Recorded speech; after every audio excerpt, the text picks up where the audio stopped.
আমরা এখানে কোনো কর্মী, কোনো সমর্থক, কোনো ভোটার কেউ বিভেদ করছে না। সবাই উৎসবমুখর পরিবেশে ভোট দিয়ে তাদের ওয়ার্ডের নেতা নির্বাচন করতেছে। যারা জয়ী হবেন তাদেরকে আমরা অভিনন্দন জানাই, যারা বিজিত হবেন তাদেরকে অভিনন্দন জানাই। সবাই আমাদের দলের লোক, আমাদের সবার একটাই কথা, আগামী দিনে যাতে দানের শেষ বিপুল ভোটে এই লক্ষ্মীপুর 3 আসনে বিজয়ী হতে পারে। আমাদের প্রার্থী শহীদুদ্দিন চৌধুরী এনে যাতে বিপুল ভোটে এই আসন থেকে নির্বাচিত হতে পারে।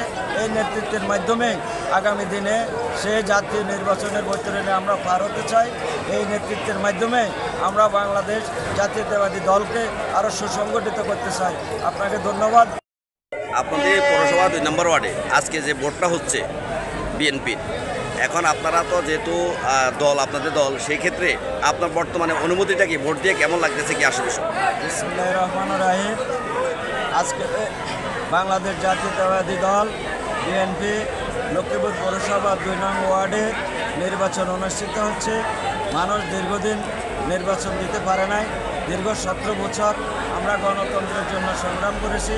আজকে যেহেতু দীর্ঘ 17 বছর আমরা গণতন্ত্রের জন্য সংগ্রাম করেছি, এখন মানুষ স্বতঃস্ফূর্তভাবে, আমরা চাই দল থেকে গণতন্ত্রটা প্রতিষ্ঠিত হোক, দলের ভিতর থেকে গণতান্ত্রিকভাবে নেতৃত্ব নির্বাচিত হোক এবং এই নির্বাচনের মাধ্যমে আজকে আপনারা দেখেন মানুষ স্বতঃস্ফূর্তভাবে দলের লোকজন আমাদেরকে এই নির্বাচনে তারা ভোট দিয়ে তাদের নিজেদের নেতা নির্বাচন করছে।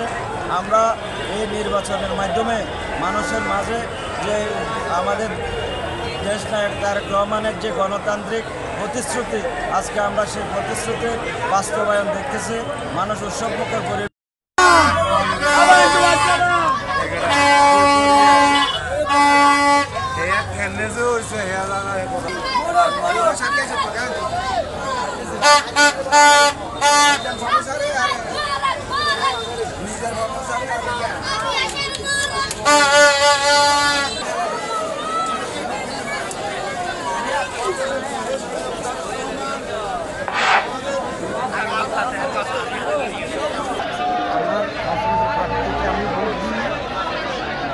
এখন আশা করি সে জিততে হবে, এই আশাবাদ আমি ব্যক্ত করছি। আমি সুন্দর পরিবেশে আমার ভোট প্রয়োগ করতে পারছি।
Marca, White Column Marca,